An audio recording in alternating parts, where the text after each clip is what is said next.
Sense ser oficial, el 2003 apareix el primer estudi que delimita el perímetre del cim. Però la magnitud del projecte i el rumor sobre certes compres de terres fa que sigui difícil mantenir-lo en secret, i en novembre del mateix any s'aixequen les primeres veus contràries, que formen la plataforma No Fem el Cim. Aquesta plataforma jugarà a partir d'aquest moment un paper molt important a l'hora de promoure el debat entre els veïns i fer conèixer a la gent el que el sistema democràtic de partits els havia negat: la informació. Tot i així, no és fins l'agost del 2006 que la Generalitat fa oficialment pública la primera proposta d'ubicació i dimensions del cim. Alguna cosa no havia sortit com estava previst, ja que segons Avelino Menéndez, l'alcalde de Banyeres, a ell li van prometre que el 2004 ja estaria funcionant.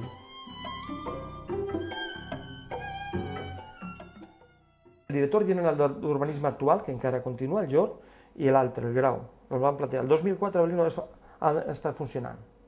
I ja vam patejant, perquè ho van demostrar en aquella reunió que coneixien bé el territori. El mateix Jor, el director, que era el de l'anterior i l'actual, estuvo aquí patejant el territori. Coneixia palma al pan el territori, vull dir, a peu. El cap de setmana ell venia per aquí i ja lo tenia ubicat. I era un objectiu per 2004, tu. Per a mi és una situació molt... Aquí l'alcalde, ja que l'alcalde penso que està castigant aquest tema, perquè, jolín, de 5 anys parlant del 5, estem parlant del 5, i encara, per a mi, així, no sé, te desmoralitzes, te desmotiva, la veritat. Jo d'aquella reunió primera que vaig tenir a Barcelona vaig seguir molt motivat, no? Bueno, doncs vinga. Però veus que no, que hi ha altres interessos i que van fer... Aquest era el prioritari, aquest era molt important i seria el primero. I després ja veus que està ja el del Camp, està el de Lleida, no sé què, i què passa aquí? Doncs no ho sé. I és, claro, ja quan...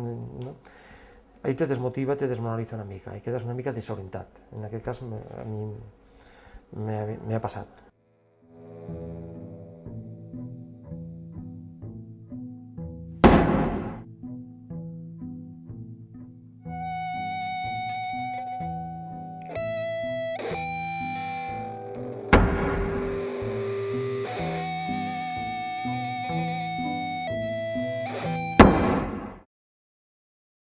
Representa que la carretera ves de l'Arbós i et desvia abans d'arribar al Bosc.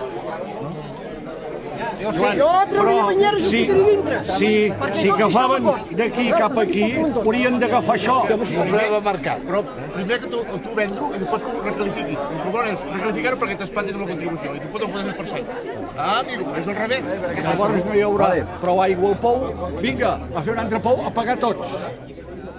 Fa 2 o 3 anys, jo, junt amb gent de l'Arbós i 4 més d'aquí Banyeres, vam començar a fer una mica de moguda d'això del cim. Vam demanar signatures, la gent se me'n fotia a la cara, parlant clar. Se me'n fotia a la cara, passaven de tot, se me'n reien. Ara que ens veiem que estem a punt de menjar-nos la tifarada, que la tenim a 4 dits de la boca, ara s'ha cagat tothom. Ara s'ha cagat tothom, quan jo ja fa temps que deia, nois, això no va bé. Hi ha una plataforma anti-cim i crec doncs que hem d'anar junts amb ells i hi ha d'haver un moviment de la societat civil que ajudi a fer alguna cosa. I el que està clar és que amb aquest home manant és difícil, no? Però jo crec que morir matando.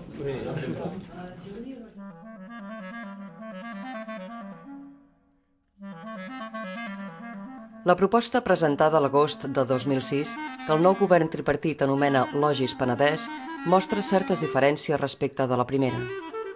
Rebaixa el nombre d'hectàrees afectades, de 220 a 185.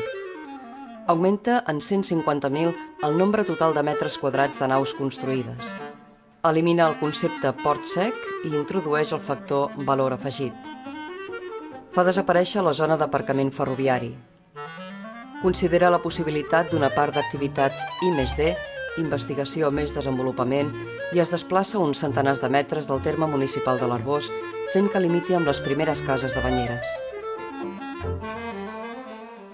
Jo no estic d'acord amb el cim, i menys amb aquest últim projecte, menys, malgrat que es cursi 50 hectàrees, això, a més, això ja és una agressió a uns ciutadans, perquè els hi estampa, al municipi de Banyeres els hi estampa el cim allí, al darrere del corral de casa, no? Home, no, ho fotem. O sigui, i menys amb aquest últim projecte. Però, per filosofia, la ubicació del cim a mi em sembla que no és l'adequada. És un error. És un error de planificació. Jo el tinc darrere de casa, a mi em tocarà el terrat de casa, com aquell que diu. Si no em posen ni una mica per el soroll ni em posen res, malament. Vull dir, perquè tindré el soroll de casa tot el dia. Jo ho admeto que hi ha gent que no els hi agradi, però jo sempre dic el mateix.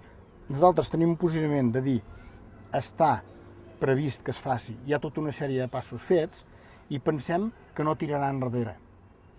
Què podem fer? Oposar-nos-hi, no perquè no, o plantejar una batalla molt sèria i molt rigorosa, ajuntant els ajuntaments, ajuntant les plataformes, ajuntant la Generalitat de Compte, i anant a mobilitat i discutir molt sèriament el tema. Nosaltres no volem un logis d'aquesta superfície. Per exemple, són moltes hectàrees, són molta gent, són molts vehicles, ens fa por el creixement urbanístic que pugui tenir l'Arboç, hi ha el Baix Penedès interior, com te comentava abans, i que tota aquesta gent després demanda serveis, i necessitarem aigua, necessitarem més depuradores, vull dir, és que és tot, la infraestructura que avui tenim muntada és multiplicar, no sé si per 2, per 3, per 4, no ho sabem exactament en quina mesura se'ns pot demanar aquest creixement, i no sé si estem capacitats per absorbir-ho, això.